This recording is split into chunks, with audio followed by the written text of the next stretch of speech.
결국 대한민국이 승부수를 띄웠습니다. 인도네시아가 제대로 애간장 좀 조릴 것 같은데요. 지난 2월 14일 인도네시아에서는 2014년 이후 무려 10년 만에 대통령 선거가 치러졌습니다. 그리고 많은 이들의 예상대로 프라보워 수비안토가 압도적인 득표율로 당선에 성공했는데요. 여기까지만 해도 별반 특별한 것도 없는 다른 나라의 대통령 선거 얘기입니다. 일반적인 경우라면 대한민국이 신경 쓸 필요는 없었을 텐데요. 그런데 문제는 당선인인 프라보워가 KF21 보람의 분담금 미납을 주도한 핵심 인물이라는 것입니다. 프라보워 수비안토는 인도네시아 국방부 장관 출신으로서 조코위도도 전 대통령의 대표적인 정적이었습니다. 인리 정치권이 여전히 군부 입김이 강한 데 비해 조코위도도 전 대통령은 군복무 경력조차 없는 행정가 출신의 완전 민간인 대통령이었고, 반대로 프라보워 당선인은 군장성 출신이었으니 둘의 정치적 대립은 당연한 수순이었는데요.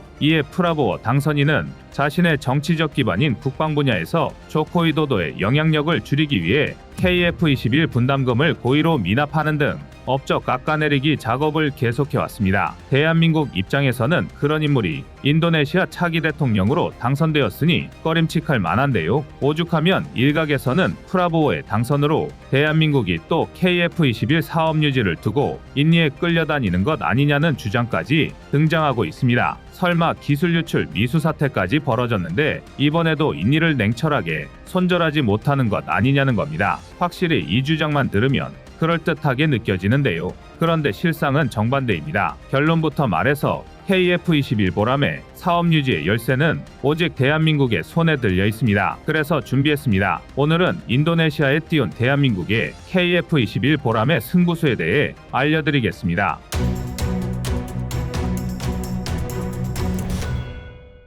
구독과 좋아요, 알림 설정은 꺼리튜브 운영에 많은 도움이 됩니다.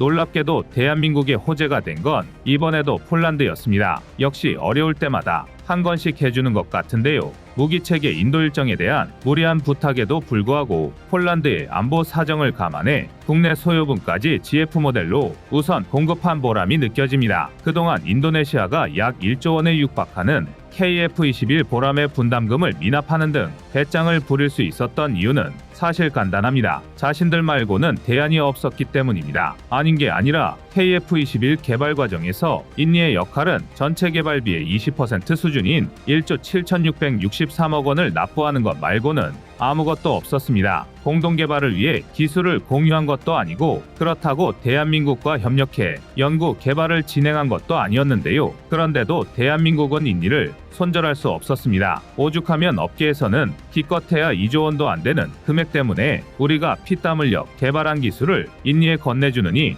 차라리 독자 개발하자는 주장까지 나왔지만 대한민국은 인리와 불편한 동거를 계속할 수밖에 없었습니다. KF21 개발 사업에서 진짜 염려스러운 부분은 고작해야 1조 7,663억 원밖에 하지 않는 개발 비용이 아니라 수출이었기 때문입니다. KF21이 아무리 뛰어난 전투기라 할지라도 수출 실적이 저조하면 제대로 양산조차 할 수 없는 게 현실입니다. 실제로 방사청에서 규모의 경제를 산출한 결과 KF21은 최소 300대 이상을 양산해야 비로소 수익이 발생하는 구조인데요. 국방비의 수백조 원을 때려박을 수 있는 나라라면 국내 소요분만으로 이를 달성할 수 있겠지만 대한민국은 유감스럽게도 최대 120대 정도가 한계입니다. 그렇다면 결국 나머지 180대를 오직 수출 물량으로만 달성해야 한다는 건데 이게 또 쉽지 않습니다. 멀리 갈 것도 없이 당장 T-50 FA-50만 봐도 지금은 불세출의 훈련기, 경공격기로 명성이 높지만 정작 2005년 양산을 시작한 이래 첫 수출은 무려 6년이 지난 2011년에서야 이루어졌습니다. 심지어 그것도 인도네시아에 수출한 게 최초였는데요. 이런 전례가 있었던 탓에 방사청은 인리를 내칠 수 없었습니다. 동남아의 맹주인 인리가 KF21을 도입할 경우 첫 수출까지 걸리는 시간을 극단적으로 단축할 수 있고 게다가 시장 개척에도 유리하다고 판단한 것입니다.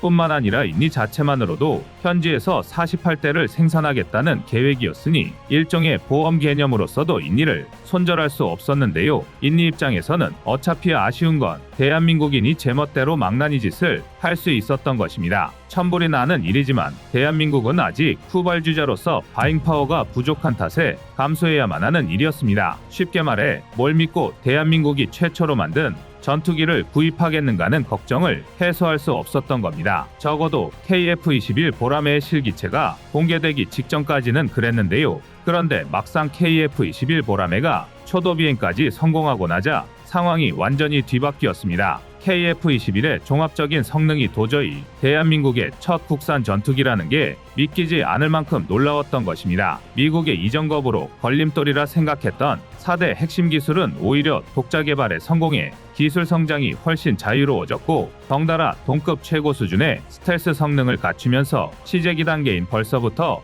KF-21 블록 3 스텔스 형상 청사진이 그려지고 있습니다. 또한 최근 공개된 고바듬각 기동은 마치 F-22 랩터를 떠올리게 하는 극한의 퍼포먼스를 증명했는데요. 이외에도 아이리스티, 미티어, AIM-9X 사이드와인더, AIM-120 암남 국산 공대공 미사일부터 KPD-350 천룡 같은 공대지 미사일, 그리고 AGM-84 하푼 국산 공대함 유도탄투까지 미국과 유럽, 대한민국을 아우르는 폭넓은 무장통합 능력을 갖추고 있습니다. 한마디로 범용성이 뛰어나다는 건데요. 전례를 찾아볼 수 없을 정도인 KF-21의 범용성은 멀티롤 전투기로서 수출 시장에서 가장 중요한 요소 중 하나입니다. 대한민국과 우리의 동맹국, 즉 유럽을 비롯한 자유세계의 일원이라면 추가적인 무장통합 과정 없이도 이미 그들이 보유한 미사일을 장착해 운용할 수 있기 때문인데요. 여기에 발군의 성능까지 보유하고 있으니 많은 나라가 KF-21 보라매 도입을 위해 대한민국에 줄을 서기 시작한 건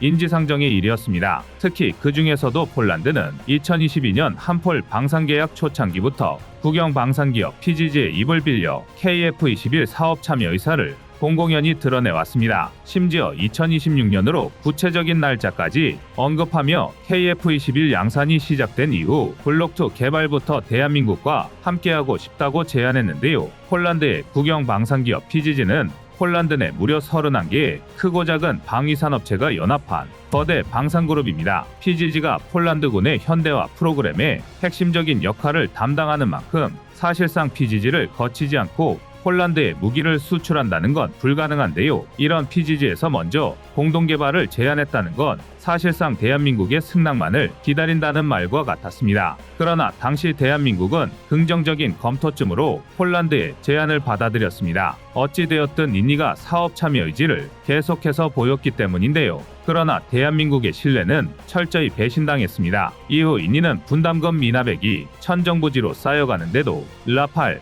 미라주 2005, F-15EX, UH-60 블랙호크 도입 계약을 체결했는데요. 뿐만 아니라 최근에는 인니 기술진이 하이 연구시설에서 KF-21 관련 기술을 자그마치 6,600건이나 빼돌리려다 적발되기도 했습니다. 이러니 결국 대한민국도 인내 한계에 도달할 수밖에 없는데요. 실제로 최근 대한민국은 폴란드 제안을 받아들이는 움직임을 보이고 있습니다. 방위사업청장이 직접 현지 매체와의 인터뷰를 통해 폴란드가 KF-21 도입을 검토한다면 폴란드 방산기업을 KF-21 사업에 참여시킬 수 있다고 공언한 것입니다. 그동안 폴란드의 구애는 계속해서 있었지만 거꾸로 대한민국에서 그것도 KF-21 개발에 관련된 고위공직자가 폴란드의 참여를 언급한 건 처음인데요. 이쯤이면 사실상 대한민국이 KF-21에서 인도네시아 국기를 떼려고 마음먹은 셈입니다. 드디어 방사청이 독한 마음을 먹은 것 같은데요. 더욱이 최근 폴란드는 혼란했던 정치 상황이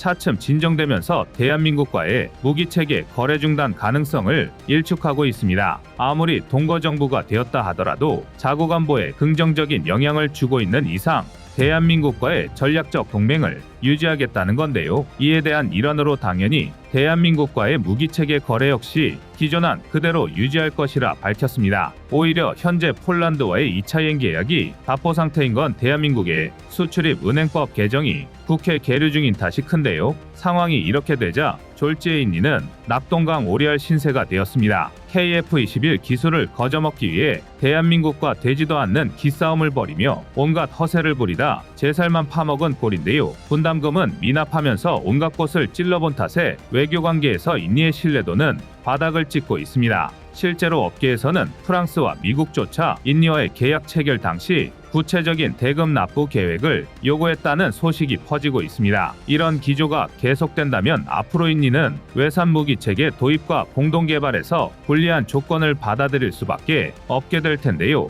더군다나 이런 상황에서 오랜 군사 파트너였던 대한민국과 척진다면 KF-21을 영영 도입하지 못할 수도 있습니다. 아닌 게 아니라 인니는 이제 와서 부랴부랴 대한민국을 잡기 위해 안간힘 쓰고 있습니다. 일례로 최근에는 카타르로부터 도입하려 했던 중고 미라주 2005 12대를 계약 취소하기까지 했는데요. 이 금액만 7억 9,200만 달러로 하나 1조 500억 원이 넘습니다. 해당 예산이 직접적으로 KF-21 분담금 납부에 사용된다고 예측하는 건 아직 섣부르지만 미라주 2005 도입이 프라보어 수비안토 당선인이 추진하던 핵심 사업 중 하나임을 생각하면 충분히 의미심장합니다. 뿐만 아니라 국제 정치 전문가들은 인니 대선 결과를 프라보어 수비안토 개인의 승리가 아니라 조코위도도의 삼선으로 평가하고 있습니다. 표면적으로는 조코위도도 전 대통령의 정적인 프라보어 수비안토가 당선되었지만 실상은 그가 당선될 수 있었던 뒷배경에는 조코위도도의 정책을 그대로 계승한 덕을 무시할 수 없다는 것입니다. 실제로 프라보어는 가장 격렬했던 1월 유세에서 지지율이 하락하기 시작하자 조코위도도 전 대통령의 정치적 비전을 물려받겠다며 공언하고 다녔습니다. 여기에는 현재 인니정계 최대 쟁점인 수도 이전부터 니켈 등 원광 수출 금지, 국방정책 등이 모두 담겨 있었는데요. 심지어 조코위도도의 장남인 기브란 라카부밍 라카를 부통령 후보로 지명하기까지 했습니다. 이에 일부 극단적인 전문가들은 프라보어의 대통령 집권 5년이 기브란의 정치적 기반을 만들기 위한 수습기간이 될 것이다라고 평가하고 있습니다. 아직 상황을 좀 더 지켜볼 필요가 있겠지만 프라보어 당선인이 본격적인 대통령 업무를 수행하게 되는 10월경이면 인도네시아의 KF-21 사업 유지 여부도 윤곽을 드러낼 것으로 보이는데요. 공교롭게도 그때쯤이면 KF-21 보라매의 양산도 본격적인 궤도에 올랐을 것입니다. 이제는 지긋지긋한 인니 국기를 떼어내고 위아래를 뒤집어 폴란드 국기를 붙일 것인지 미워도 다시 한번이라고 인니를 안고 폴란드와 한 배를 탈지 결정해야 한다는 건데요. 과연 방향키를 쥔 대한민국이 어떤 선택을 내릴 것인지 귀추가 주목됩니다. 여러분의 구독과 좋아요가 꺼리튜브 운영에 많은 힘이 됩니다. 이제는 이름만 들어도 지겹다는 생각부터 들지만 사실 대한민국과 인도네시아의 방산협력 역사는 생각보다 오래되었습니다. 대한민국과 인니의 공식적 수교는 1973년이 되어서야 체결되었지만 경제교류는 이미 1960년대부터 시작되어 왔는데요. 1970, 80년대에 이르러서는 삼성과 대우 등 대한민국 굴지의 기업들이 인니에 진출하면서 정치, 사회, 경제 등 측면에서 친한적 기조를 형성해 왔습니다. 그리고 이 중에서도 특히 군사 분야에서는 오래전부터 인니가 대한민국의 잠수함, 해군 함정, 항공기 등을 도입하면서 긴밀한 군사적 협력 관계를 구축해 왔습니다. 일례로 굵직한 사례들만 살펴봐도 인니는 대한민국에서 KT 어능비 B형 17대를 도입해 지금까지 기본훈련기로 운용 중입니다. 뿐만 아니라 인니는 최초로 T-50I 22대를 완제품으로 도입한 나라이기도 합니다. 또 해군 쪽에서는 대한민국 대우조선해양과 인니 PTPAL의 합작으로 장보고급 잠수함을 수중배 수량 기준 1580톤 규모로 개량 공급하기도 했습니다. 이처럼 인니는 주요 수출 품목에 군수장비가 포함될 정도로 군사 분야에서만큼은 상당히 중요한 파트너였는데요. 대한민국이 KF-21 개발 사업에 인니를 끌어들인 이유도 이 때문입니다. 지금에 와서야 대한민국 군사기술력의 상징과도 같은 KF-21 보라매지만 정작 개발 사업 초기만 하더라도 반발이 작지 않았습니다. 가장 큰 문제는 대한민국이 그만한 기술력을 갖추고 있는가에 대한 의문이었는데요. 그도 그럴 게 당시 초음속 전투기를 독자 개발하는 데 성공한 나라는 미국, 러시아, 중국, 일본, 프랑스, 스웨덴 그리고 유럽 컨소시엄 정도뿐이었습니다. 합동참모본부에서 KF-21 소유를 최초로 결정한 게 2002년임을 고려하면 초음속 전투기는 강대국들이나 만들 수 있는 별천지 무기였는데요. 그러느니 차라리 이미 검증된 외산 전투기를 수입하는 게 훨씬 효율적이라는 주장이 지배적이었습니다. 게다가 일각에서는 KF-21 개발이 완료될 때쯤이면 이미 6세대 전투기가 보편화되어 있을 것이라며 때늦은 국산 전투기가 수출 시장에서 아무 힘도 쓰지 못하는 예산 낭비가 될 것이라고 비난했습니다. 물론 막상 지금에 와서는 얼토당토하는 헛소리에 불과하지만 KF-21 CJ1호기가 초도 비행을 성공적으로 끝마친 순간까지도 해당 주장은 적지 않은 파급력을 행사했습니다. 이에 KF-21 개발진들이 울며 겨자 먹기로 선택한 게 바로 인니와의 공동 개발인데요. 인니가 개발 비용 20%, 하나 약 1조 7천억 원을 납부하는 대신 KF-21 50대를 현지에서 생산하기로 합의한 것입니다. 하지만 당시 대한민국은 예산이 부족하지도 않았고 기술력도 충분했습니다. 오직 위험분산이라는 명목으로 인니에게 공동개발을 제안한 건데요. 실제로 인니는 개발금의 극히 일부분을 부담할 뿐 기술적인 기여도는 단 1%도 없습니다. 당연히 현지 50대 양산을 제외하고 대한민국이 지어야 할 의무도 없는데요. 그러나 이건 결국 KF-21 개발 과정에서 내린 최악의 선택이 되어 돌아왔습니다. 뭘 잘못 집어먹었는지 인니는 마치 자신들이 KF-21 개발에 결정적인 기여를 하고 있다며 자국 여론을 선동했고,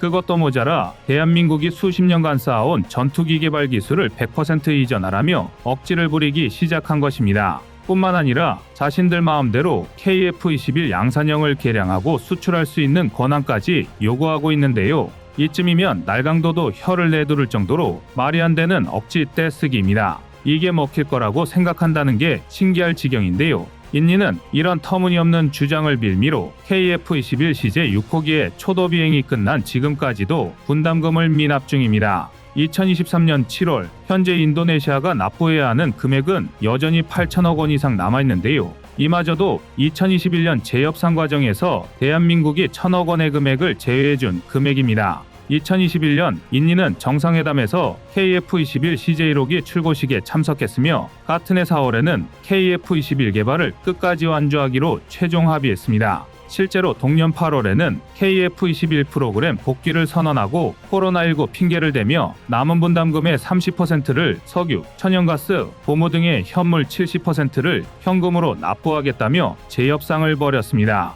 대한민국은 이미 지칠 대로 지친 상황이었지만 어차피 인니가 빠진다고 해도 기술적으로 문제가 있는 것도 아니거니와 당장 한두 푼의 예산이 부족한 상황도 아니었기 때문에 인니가 제시한 조건을 모두 수용해줬는데요. 여기에는 지금까지 인니와 맺어왔던 또 장기적으로 인니와 형성해갈 군사적 동맹을 유지하기 위한 전략적 판단도 깔려 있었습니다. 하지만 호의의 대가는 배신이었습니다. 코로나19로 인해 관광 수입이 부족해지면서 8천억 원을 납부하지 못하겠다던 인니는 지난 2021년 팬데믹 사태가 한창일 때 프랑스에서 라팔 42대를 도입하는 계약을 체결했습니다. 라팔 본체와 부품, 부자재, 시뮬레이션을 연 계약 등을 모두 포함한 이 계약은 추정 규모만 무려 81억 달러, 하나 약 10조 2천억 원이 훌쩍 넘습니다. 단돈 8천억 원이 없다며 온갖 추잡한 짓을 벌이고 있으면서 KF-21보다 한참이나 성능이 떨어지는 라팔을 구매하는데 분담금의 무려 12.7배가 넘는 금액을 사용한 셈인데요.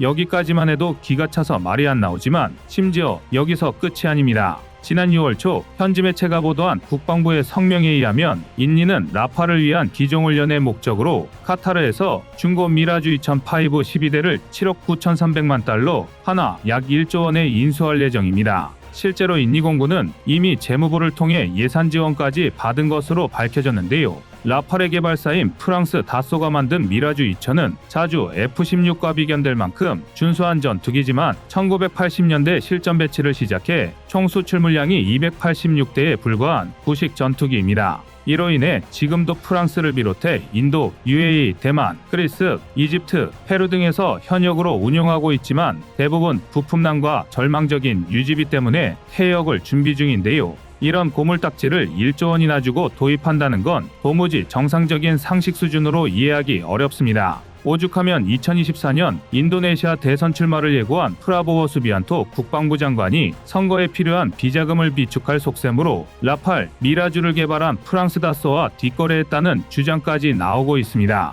프라보어가 인니 내부에서 KF-21 사업에 관련해 가장 큰 영향력을 행사하고 있다는 걸 생각하면 충분히 가능성 있는 추측인데요. 그러나 이는 결국 제 살파먹기에 지나지 않습니다. 지금 인니 입장에서 생각하면 대한민국에 분담금을 내지 않으면서 땡깡을 부릴수록 얻어가는 게 많다고 생각할 수도 있습니다. 잘하면 분담금이 감면될 수도 있고 운이 좋으면 KF-21 핵심 기술 한두 개쯤은 거저먹을 수 있으리라고 착각하고 있는 것 같은데요. 하지만 결국 시간을 오래 끌수록 국제무대에서 신뢰를 잃고 있는 건 인도네시아입니다. 이를 가장 극단적으로 보여주고 있는 사례가 바로 프랑스입니다. 일찍이 민간 방위 산업 대부분을 국유화하는 데 성공한 프랑스는 정부가 무기체계 연구, 개발부터 개량, 생산 등 모든 분야를 통솔하는 방산 강국입니다. 군사 관계자 전문가들 사이에서는 프랑스가 유럽연합 내 유일하게 방산물자를 미국에 의지하지 않고 생산할 수 있는 나라로 꼽고 있는데요. 그렇지만 프랑스가 전 세계 방산 시장에서 악명이 높은 건 특유의 더티 플레이 때문인 것도 무시할 수 없습니다. 일례로 미국의 영향력에서 벗어나 유럽에서 쓸 수 있는 전투기 하나 만들어 보자면서 영국, 독일 등을 끌어들여 유럽 컨소시엄을 구성해놓고 정작 각국의 전투기 개발 기술만 쏙 빼먹고 내뺀 게 다름 아닌 프랑스인데요. 그렇게 유럽 컨소시엄이 개발한 전투기가 개발 기간 연장, 양산 수량 부족으로 유지보수 비용이 천정부지로 상승한 유로파이터 타이푼이고 프랑스가 훔친 기술로 개발한 게 라팔입니다. 이외에도 최근에는 독일과 4세대 전차 개발 사업을 벌이다가 또 유로파이터 타이푼 사례처럼 내빼버렸고 중동이나 대만 등의 무기 가격을 후려쳐서 바가지 씌운 사례는 일일이 셀 수도 없을 지경입니다. 그런데 이런 프랑스마저도 인니의 폐악질을 보면서 현찰 거래에 응하지 않을 시 라팔을 인도하지 않겠다며 매우 강경한 자세를 취하고 있습니다. 그야말로 자강두천이 따로 없는데요. 인니가 되지도 않는 갑질을 부릴수록 국제사회에서의 신뢰도는 점점 곤두박질치고 말 것입니다. 사실 진짜 문제는 분담금 미납의 영향이 대한민국에까지 악영향을 미칠 수도 있다는 것입니다. 8천억 원이라는 게 국가 단위에서는 그다지 큰 예산이 아니지만 자칫하면 기껏 단축한 KF21 양산 일정의 사업 타당성 조사를 방해할 수 있는 단위이기는 합니다. 시스템상 회계연도 90일이 전인 8월 초까지는 예산안을 제출해야 양산에 돌입할 수 있는데 인니라는 불확실성 때문에 서류 작업이 불가피하게 지연될 가능성이 제기되고 있는데요. 마음 같아서는 지금 당장이라도 인니를 헤쳐버리고 폴란드를 끌어들이고 싶지만 그마저도 쉽지 않습니다. 잘 알려지지 않았지만 인도네시아는 현재 가장 중요한 광물로 주목받고 있는 니켈의 주요 생산국 중 하나입니다. 만약 8천억 원 때문에 인니와의 관계가 틀어져 버리면 장기적으로 경제적인 악영향을 무시할 수 없는데요. 만약 일각의 주장대로 서류상의 문제 때문에 KF21 양산이 늦춰질 수밖에 없다면 인니를 포용하고 끝까지 안고 가느냐, 그게 아니라면 썩은 뿌리를 잘라내고 새싹을 틔우느냐는 결국 대한민국의 선택으로 남겨지게 되었습니다. 중요한 건 무엇이 되었든 행동에 옮겨야 한다는 건데요. 여러분의 생각은 어떠신가요? 이상 꺼리튜브였습니다.